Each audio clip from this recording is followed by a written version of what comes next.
groping of things unknown, drawing from the endless reaches of time, brings to light many startling things. Startling because they seem new, sudden. But most are not new to the signs of the ages.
Going somewhere.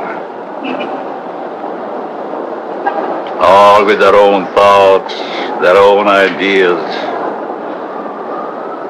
all with their own personalities. One is wrong because he does right. And one is right because he does wrong. Pull the string. Dance to that which one is created for.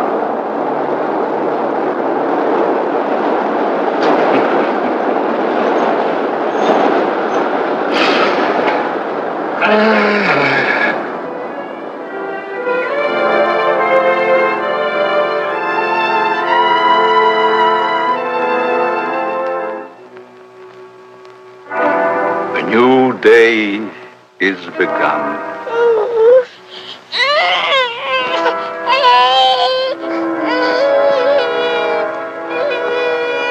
A new life is begun.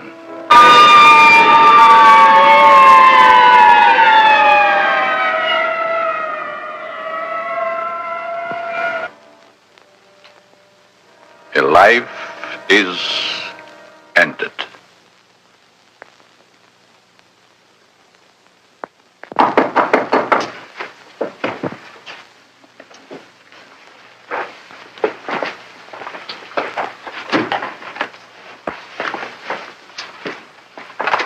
Let me see that note.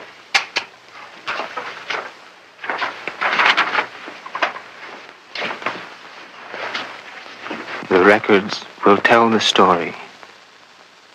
I was put in jail recently. Why? Because I, a man, was caught on the street wearing women's clothing. This was my 4th arrest for the same act. In life, I must continue wearing them. Therefore, it would only be a matter of time until my next arrest. This is the only way. Let my body rest in death forever in the things I cannot wear in life.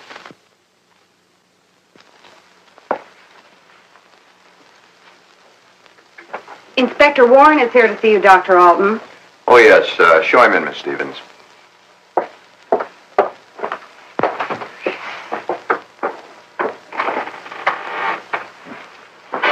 Inspector? Doctor? Sit down. Thank you.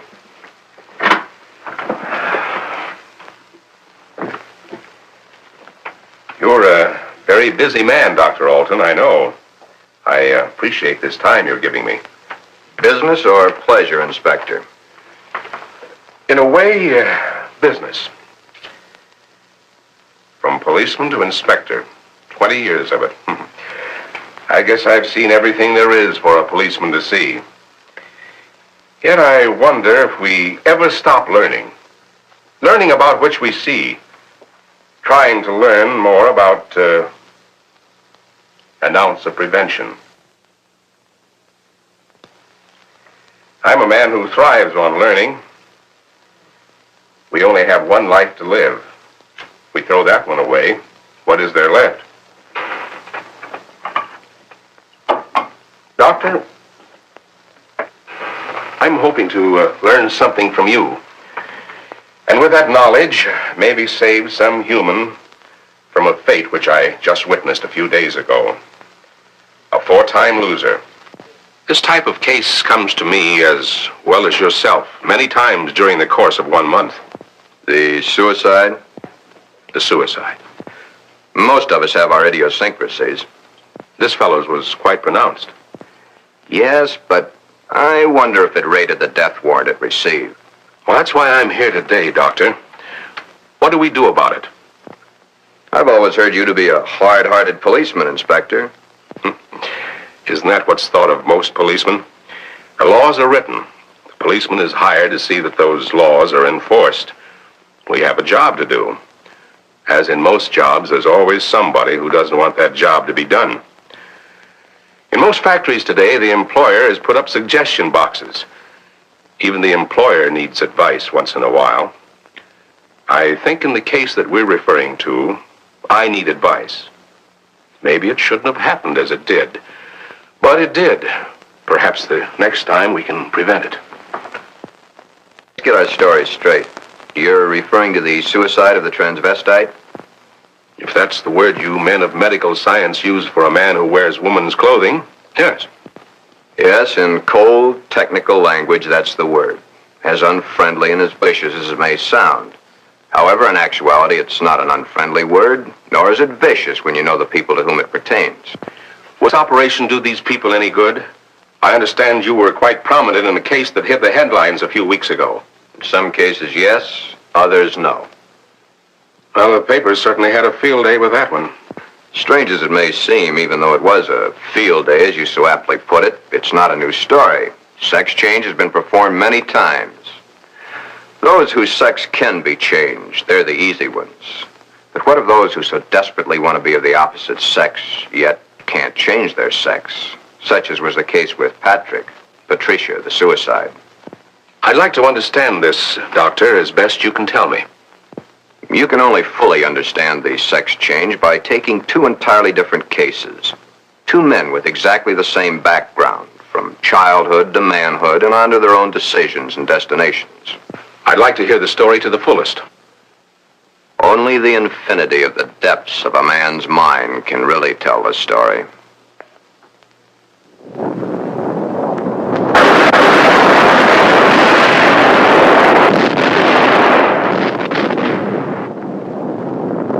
Dr. Alton. A young man, though he is, speaks the words of the All-Wise. No one can really tell the story. Mistakes are made. But there is no mistaking the thoughts in a man's mind. The story is begun.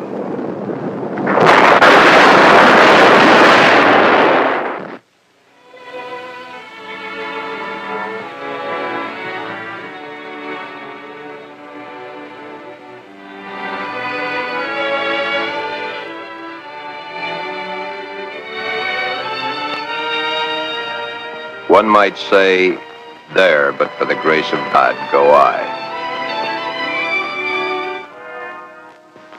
Why is the modern world shocked by this headline?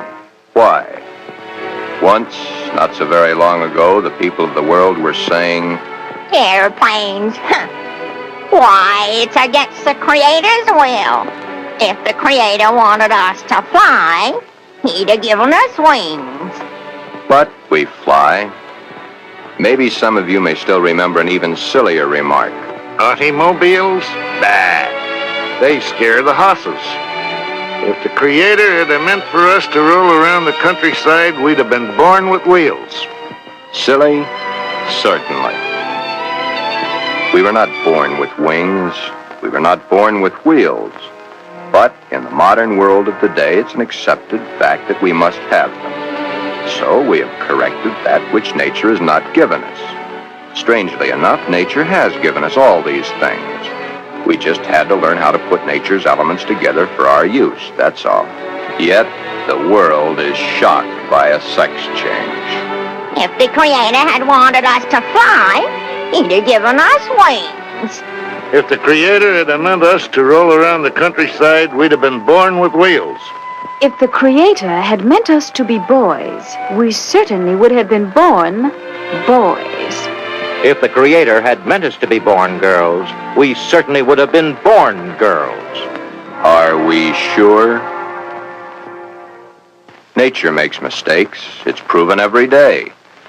This person is a transvestite, a man who is more comfortable wearing girls' clothes. The term transvestite is the name given by medical science to those persons who wear the clothing of the opposite sex. Many a transvestite actually wishes to be the opposite sex. The title of this can only be labeled Behind Locked Doors. Give this man satin undies, a dress, a sweater, and a skirt, or even the lounging outfit he has on, and he's the happiest individual in the world. He can work better, think better, he can play better, and he can be more of a credit to his community and his government because he is happy. These things are his comfort. But why the wig and makeup? He dares to enter the street dressed in the clothes he so much desires to wear, but only if he really appears female. The long hair, the makeup, the clothing, the actual contours of a girl. Most transvestites do not want to change their life, their bodies. Many of them simply want to change the clothing they wear to that is worn by the opposite sex. Glen is engaged to be married to Barbara, a lovely, intelligent girl. Those fingernails have got to go.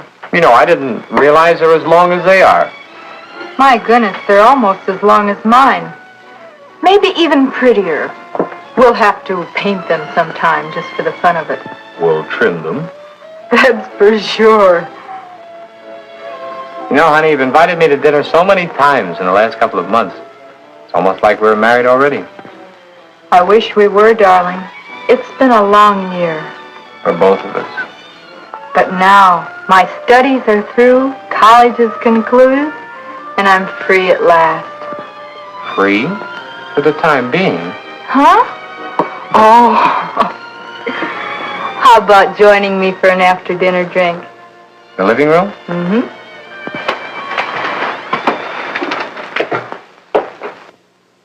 Modern man is a hard-working human. Throughout the day, his mind and his muscles are busy at building the modern world and its business administration. His clothing is rough, coarse, starched, according to the specifications of his accepted job. At home, what does modern man have to look forward to for his body comfort? The things provided for his home, a wool or flannel robe, his feet encased in the same thick, tight-fitting leather that his shoes are made of. These are the things provided for his home comfort. It doesn't look so comfortable, does it? And get the hat. Better still, get the receding hairline. Men's hats are so tight they cut off the blood flow to the head, thus cutting off the growth of hair. 7 out of 10 men wear a hat, so the advertisements say. 7 out of 10 men are bald. But what about the ladies? Yes, modern woman is a hard-working individual also, but When modern woman's day of work is done, that which is designed for her home comfort is comfort. Hats that give no obstruction to the blood flow. Hats that do not crush the hair. Interesting thought, isn't it? Just for comparison, let's go native, back to the animal instinct. There, in the lesser civilized part of the world, it's the male who adorns himself with the fancy objects, such as paints, frills, and masks. The true instinct, the animal instinct, bird and animal life. Is it not so that it's the male who is the fancy one? Could it be that the male was meant to attract the attention of the female? What's so wrong about that? Where is the animal instinct in modern civilization? Female has the fluff and the finery, as specified by those who design and sell. Little Miss Female, you should feel quite proud of the situation. You, of course, realize that it's predominantly men who design your clothes, your jewelry, your makeup, your hairstyling, your perfume. But life, even though its changes are slow, moves on. There's no law against wearing such apparel on the street, as long as it can be distinguished that man is man and woman is woman. But what is it that would happen were this individual to appear this way on the street? You're doing it now, laughing. Yet, it's not a situation to be laughed at. Thus, the strange case of Glen, who was Glenda, one and the same person, not half man, half woman, but nevertheless, man and woman in the same body, even though by all outward appearances, Glen is fully and completely a man.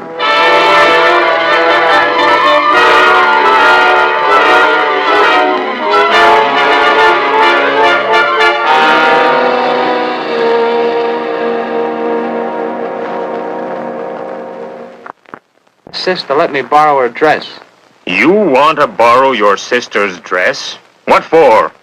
I want to wear it to the Halloween party. There are names for boys who go around wearing girls' clothes. Oh, don't be silly, darling. You go ahead and wear your sister's dress, Glen. You always did look much better as a girl than you do as a man. Glen did wear the dress to the Halloween party.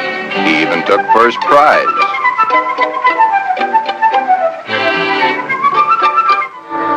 Then one day it wasn't Halloween any longer.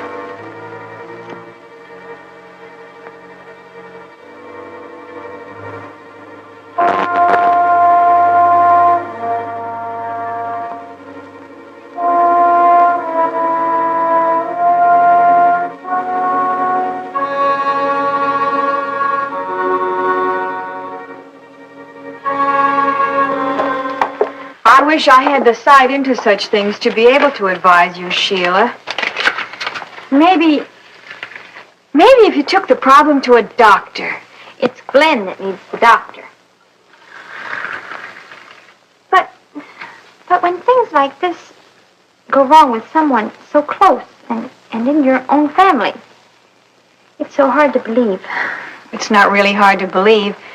It's just hard for you to accept. Well, of course it's hard for me to accept. Suppose I were to come home with Roy or one of my other boyfriends some night and find Glen like I did last night. Yeah, that would be hard to explain. That's the understatement of the year. Just how does one go about introducing your friends to your brother when brother's wearing your best sweater and your skirt and makeup to boot?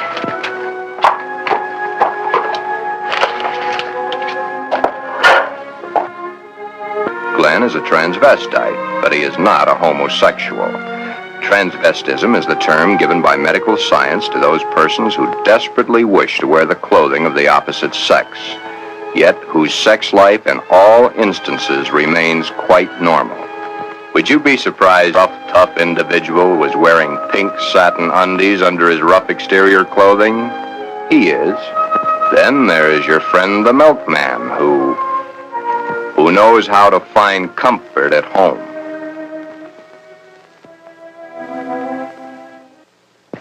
I can't stand it any longer. He wears all my clothes. Nothing is sacred to him, even my briefs. He has every one of my sweaters stretched out of shape. Of course, he has always replaced them. But then, they didn't last long either.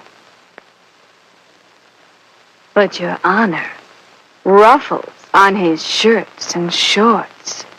Really? Glen and all the hundreds of thousands of other Glens across the nation face quite a problem. Glen is engaged to be married to Barbara, a lovely, intelligent girl. The problem? Glenda, Glen's other self. The girl that he himself is, his other individual personality. You look tired tonight, Glen. Yeah, I guess I am. It's been a long day. Have you seen the paper yet? No, why? Isn't that a strange case? I wonder how some people's mind works. Well, some people aren't happy the way they are. That's a pretty drastic step to take. If it's the only way, I'm for it. I wonder what I would do in a case like that if I were in the mental turmoil that person went through. Or if I suddenly realized that something was mentally wrong with you. It's hard to visualize. Here we are, two perfectly normal people, got to be married and lead a normal life together. And there's this poor fellow who never could have been happy if it wasn't for modern medical science. Our fourth term in psychology explains a lot of the facts, but I'm afraid the end of study is only the beginning of reality. Glen's problem is a deep one, but he must tell her soon. She's begun to notice things. His nails, his eyes when he looks into a lady's store window. So many of the little things that are hard to hide. Soon she will realize. Then there was the time Barbara was wearing the sweater Glen had always wanted to feel on his own body. It was becoming an obsession to him. He must have. What's the matter, Glen, darling? I guess I was daydreaming. Something seems to be troubling you. Why don't you tell me? It's nothing. Once, long ago, just after we started going steady together, we promised we'd never lie to each other. Are we going to start now, just because we're engaged to be married? It's just that... Oh, Barbara, it's nothing that a little sleep won't cure. It's been an awful long day. It's more than that. Come on, tell me, darling. Who knows? Maybe I can help. That's just it. You could. Then something is troubling you. Yes. Do I have a right to know? You have a right to know. But let's just say for the moment that I'm afraid to tell you. I'm afraid I'd lose you. Nothing could be as bad as all that. I love you and you love me. And nothing in the world can change that. I hope not. I really hope not.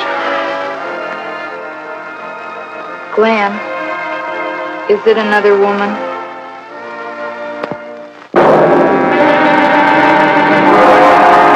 Hold the string! Hold the string! A mistake's made.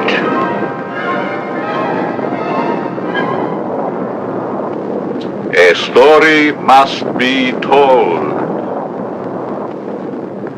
Always the same. He's not had the nerve to tell her. But he must soon come to some conclusion or forget the marriage. Should he tell Barbara of his Glenda now, before the wedding, or hit her between the eyes with it after, when it might be too late for either of them? The world is a strange place to live in. All those cars, all going someplace, all carrying humans which are carrying out their lives. The world is shocked by a person who changed his sex. Glenda is shocked also, but by another reason. Someone like her had the nerve to do something factual about their situation. There are so many problems for Glen and all the other Glens. Perhaps the fear of discovery of the underthings they wear beneath their regular outer clothing, or that which they wear during their nightly visit to Morpheus, god of sleep. Thank you very much, and I'm sure she's going to enjoy it very much. If you want to return it, be sure that you bring the sales slip. Thank you.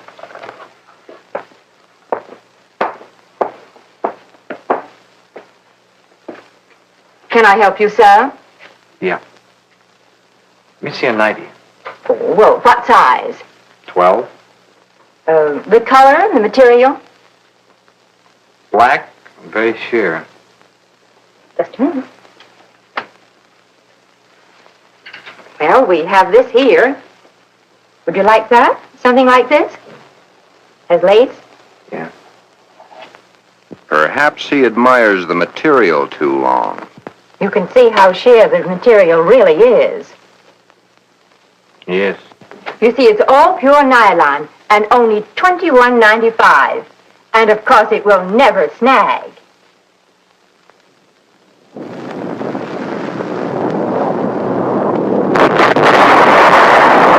But Glen and Glenda and all the Glens and Glendas have an even bigger problem. Hi, Joe. Hiya, Jack. Monday again. You know, I think Monday is about the worst day of the week. A perfectly wonderful weekend, then back to the sweatshops. Too bad we was born to work. Say, did you read about the guy that aims to a girl? Says he was perfectly normal, too. How can a guy be normal and go and do a thing like that to himself? All the same, it must take a lot of guts to pull a stunt like that. That's a problem I don't ever intend to face. Maybe it's a problem we should all face. I don't get you. Just think of the unhappy life. The miserable time this world of ours must have given that poor guy. I still don't get you.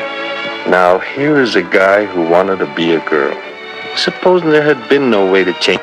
You sound as if you're really head up on this thing. I guess I am. Do you realize what would happen if every man in the country that wanted to wear women's clothes or felt like a woman went to their doctors and wanted to change? Of course. That's why I say perhaps society should be a little bit more lenient with them. Maybe society should try to understand them as human beings. Another day done. Thank goodness. See you tomorrow, Jack.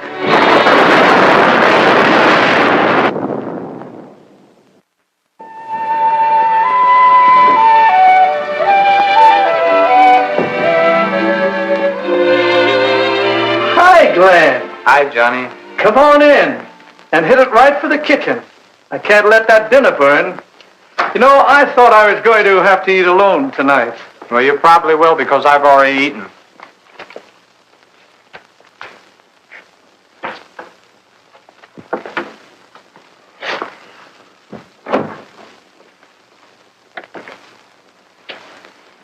What's up? Nothing much.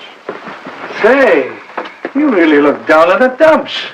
I guess I got a problem. Haven't we all? I mean a real problem, one like I've never had to face before. Our whole existence is one big problem after another. I want to get married. You have a problem. When did this all come about? For nearly a year, I've been engaged to a very wonderful girl. Now the time is getting very close to the man with the book. I'm scared to death. You love her? Very much. Does she love you? Yes. There's no problem. Marry the girl. Are you forgetting about my other self? You'll have to tell her, of course. Yeah. I have to tell her. But when? Before? Or after? I think you know the answer to that one yourself. My mind's in a muddle. Like in a thick fog. I can't make sense to myself sometimes. I thought I could stop wearing these things. I tried, honestly, I tried. I haven't had a stitch of them on for nearly 2 weeks until tonight. Then I couldn't stand it anymore. I had to put them on or go out of my mind. I'm afraid I'll lose her. I don't want that to happen because I really love her. Okay. Here's a story from fact. Johnny tells his story. He had not too long ago been married himself. He had kept quiet about his transvestite desires in the hopes that the new wife would never discover it. However, one day, the little woman came home unexpectedly an hour early.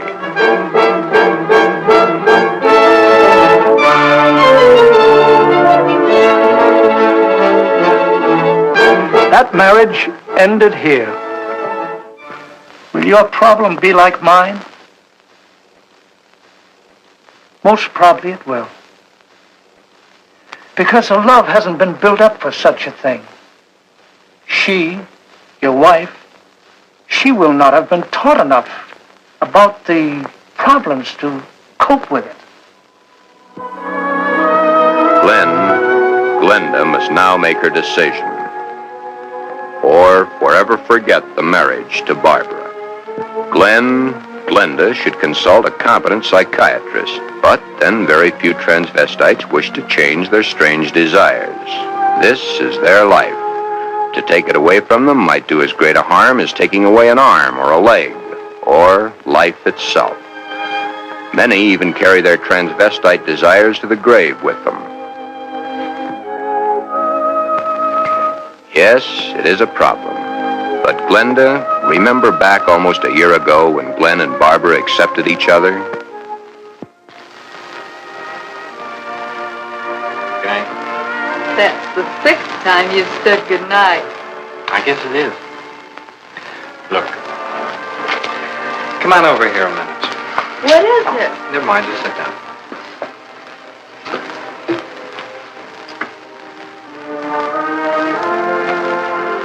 Oh, I was beginning to think you'd never get around to it. Did you mean you will?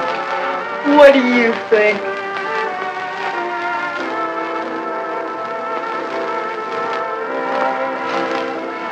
When? I must finish college first. It's only 7 months to go. Well, now, that's hardly long enough for you to get a trousseau together. How would you know about such things?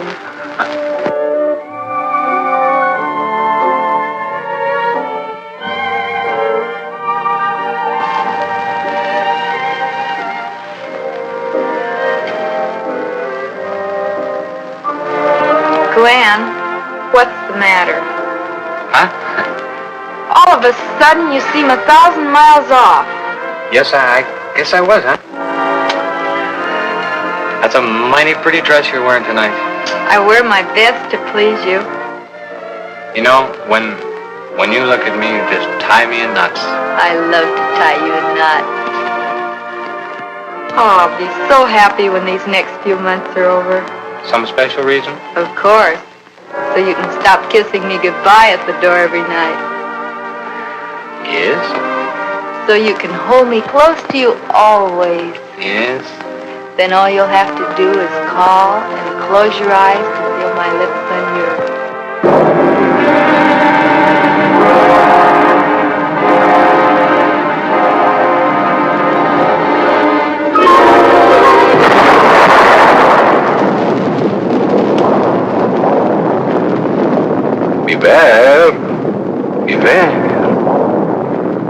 Beware of the big green dragon that sits on your doorstep.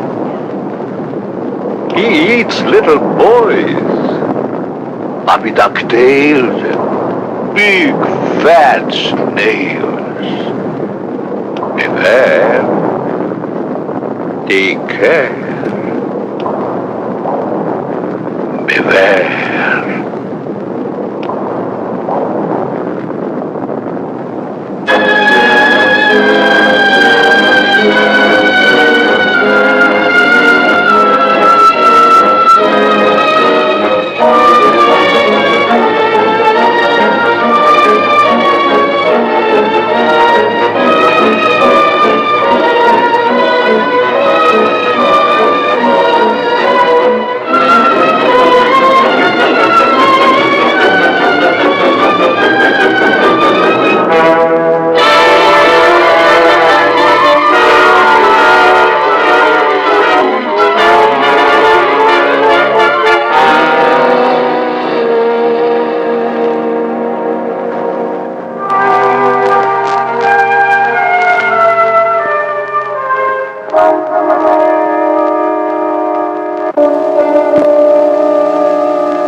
me. Tell me, dragon, do you eat little boys? Puppy ducktails and big fat snails?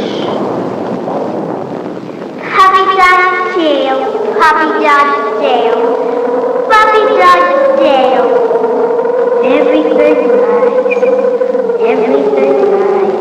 Ha ha ha, puppy dog. The big green dragon, the big fat snail. Beware. Take care. I'm a girl, I'm not. You're a boy with a puppy dog tail. Ha ha ha.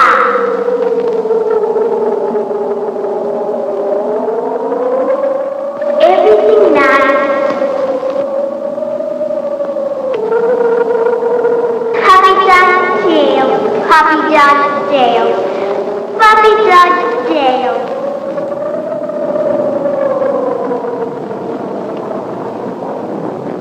I'm a girl. I'm not. Everything nice. Everything nice. Ha ha ha. Puppy dog tail.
Beware of the big green dragon that sits on your doorstep.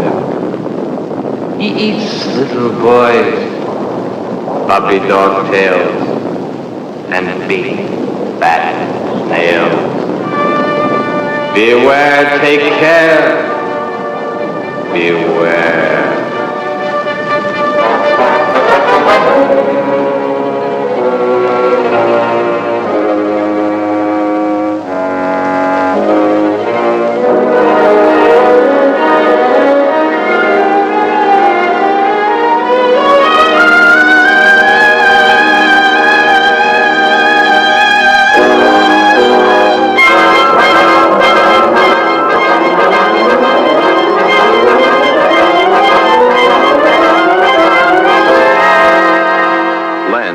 Glenda has made the decision.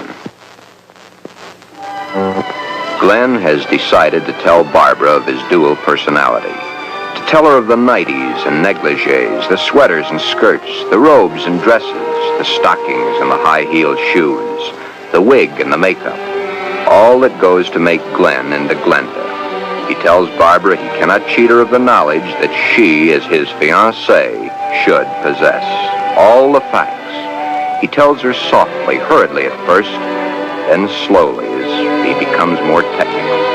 His hands move to caress the smooth material of her Angora sweater, which he has so long and so desperately wanted to put on his own body.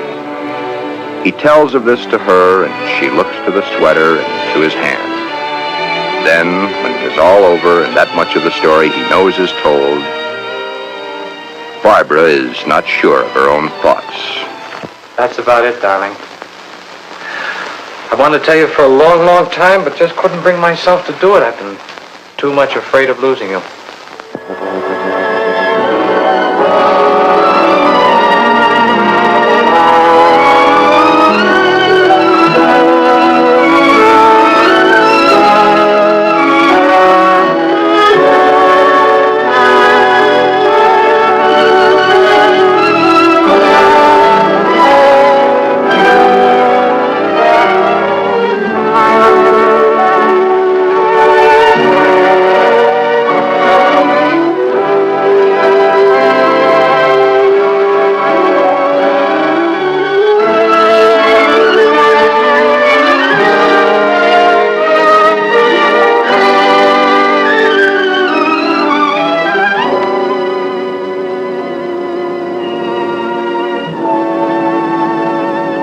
Glen,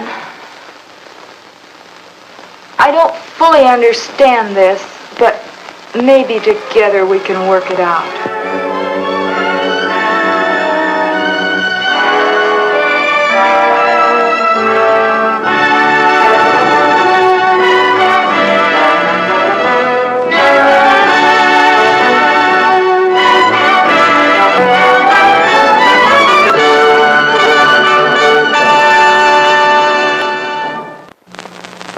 Is that the end of the story?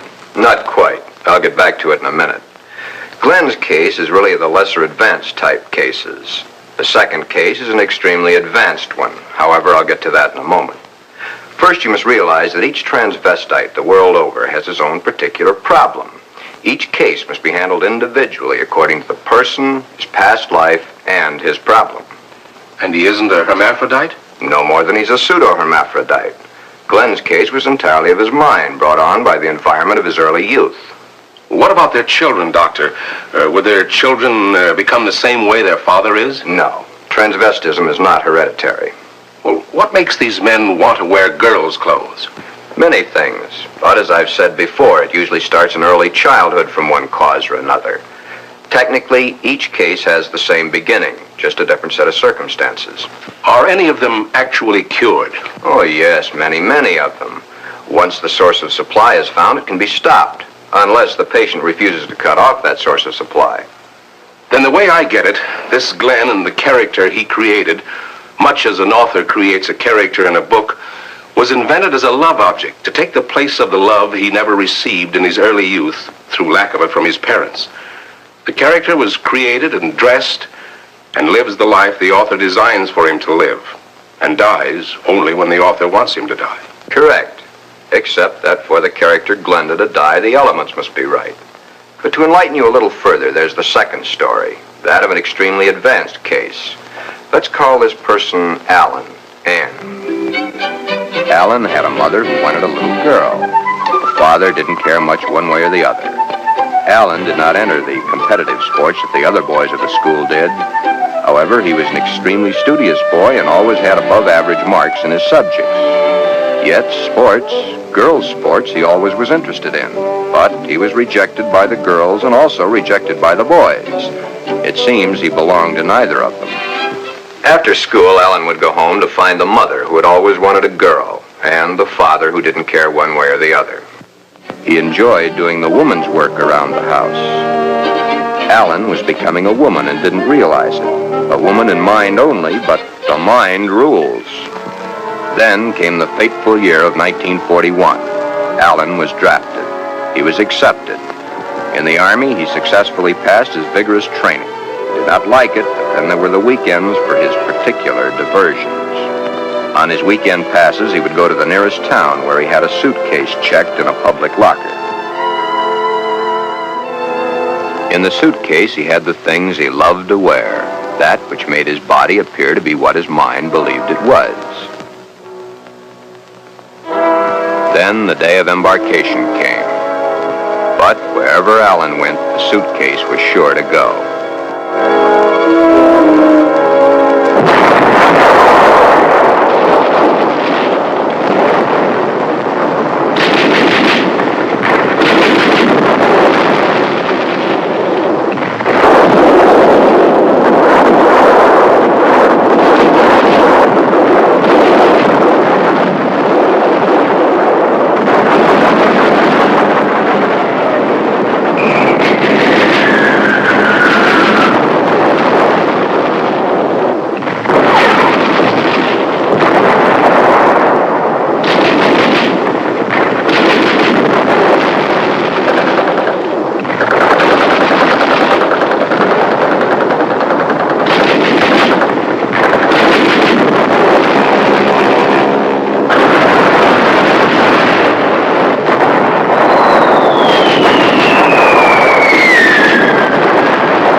Then, as quickly as it had begun, the war was over.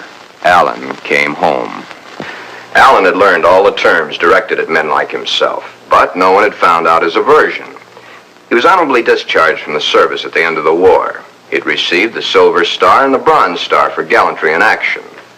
While he was in an Army hospital recuperating from a wound he had received in New Guinea, he learned a very interesting fact. He learned that foreign doctors were doing marvelous work with a sex change, man to woman, woman to man. Shortly after his separation from service, Alan came to me for advice. There followed many long sessions with my clinical reports and the reports of eminent doctors. It had been found that Alan was really a pseudo-hermaphrodite. A hermaphrodite is one who has the organs of both the male and female in plain sight. A pseudo-hermaphrodite is one who has one perfectly formed organ of either sex and one imperfectly formed one that's difficult to detect.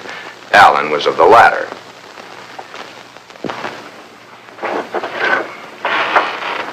Alan was then given his choice. That which nature had given him was a mistake. It was up to us to correct that mistake one way or the other. Alan had to decide whether he wanted to become a man or she wanted to become a woman. Both were completely possible. Small-boned, fair of complexion, his hair thin like a woman's, his body slim, hips slightly girlish. It was easy to see his decision, along with the fact that he had been brought up from early childhood to believe that a woman was the thing to be. Alan decided to become a woman. This, after all the help I could give him, was only the beginning. During the following 2 years, he was to go through the tortures of the damned, but never was there a whimper from him because he knew that at the end of it all, he would at last be that which he had always dreamed. Hundreds of hormone shots were injected into various parts of his body.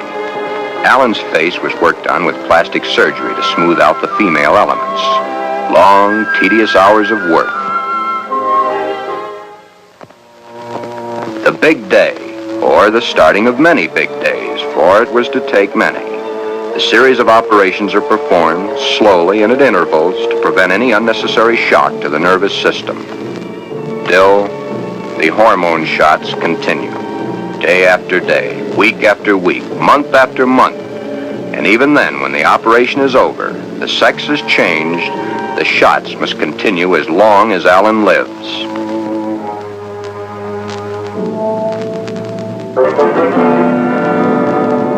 First, the breasts are brought out. The body of the woman within begins to appear now.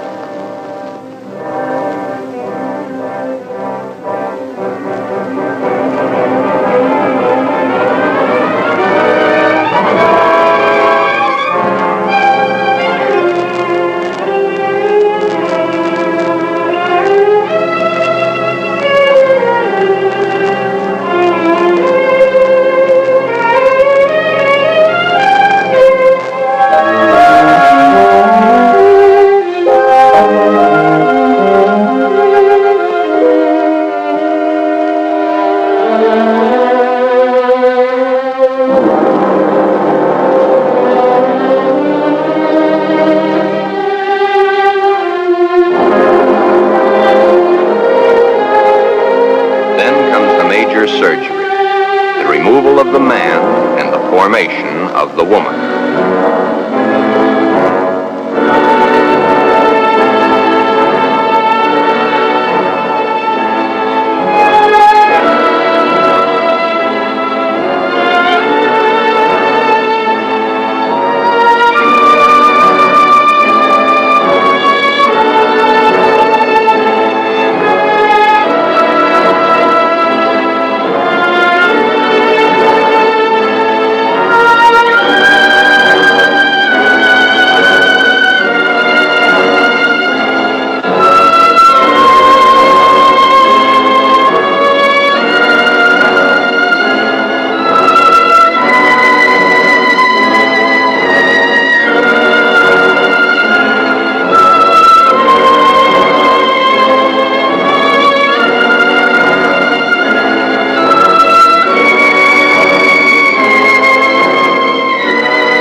But in time, Alan is Anne, a very happy, lovely young lady that modern medicine and science has created almost as a Frankenstein monster.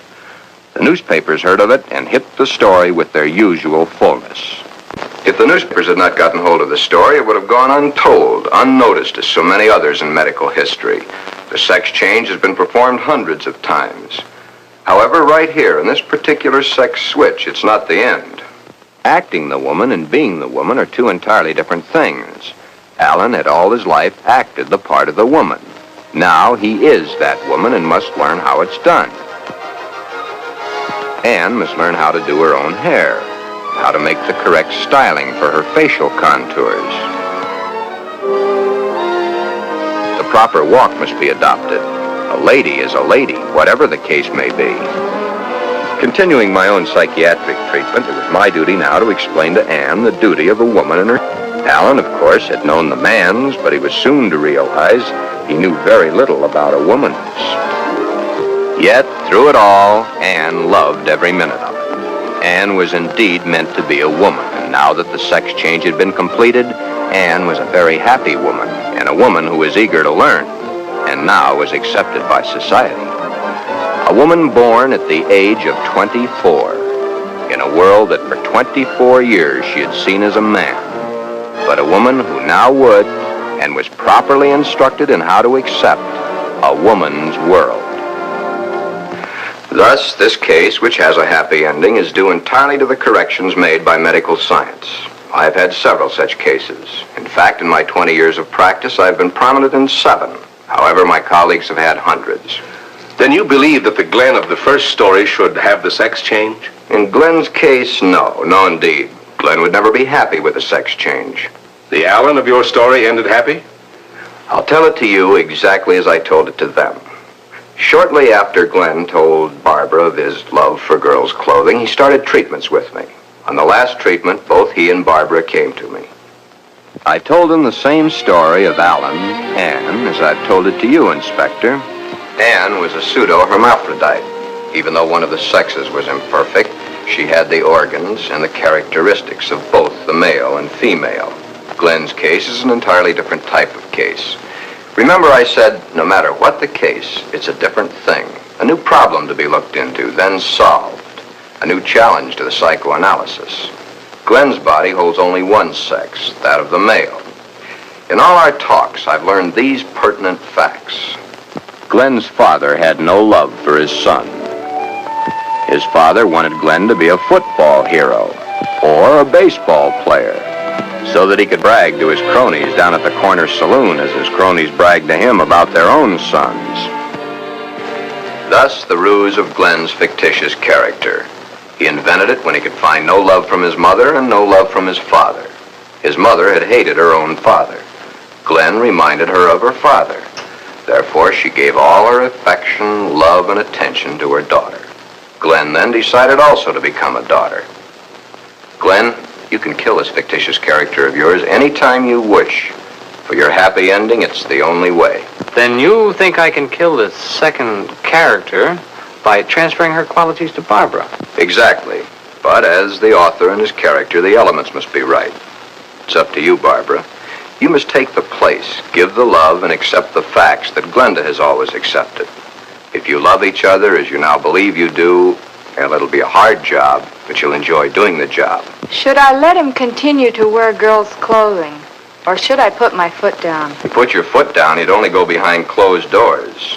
Love is the only answer. Glenda must be transferred to you. Supposing Glen never gets over wearing girls' clothing. Would it matter to you very much? I love Glen. I'll do everything I can to make him happy.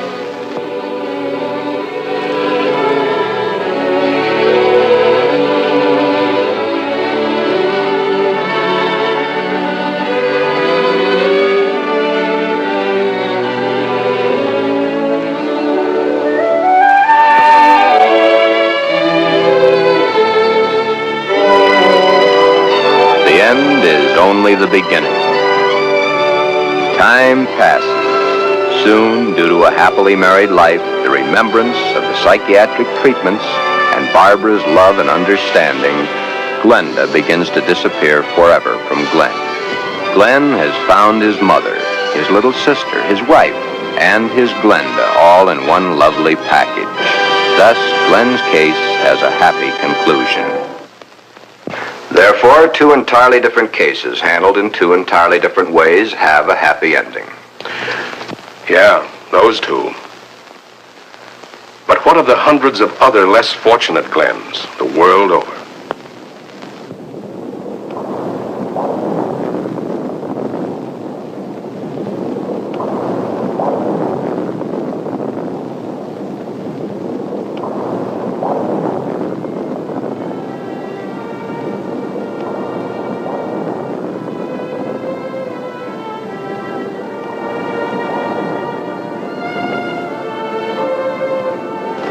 Yes. But what of the others? Less fortunate Glens, the world over.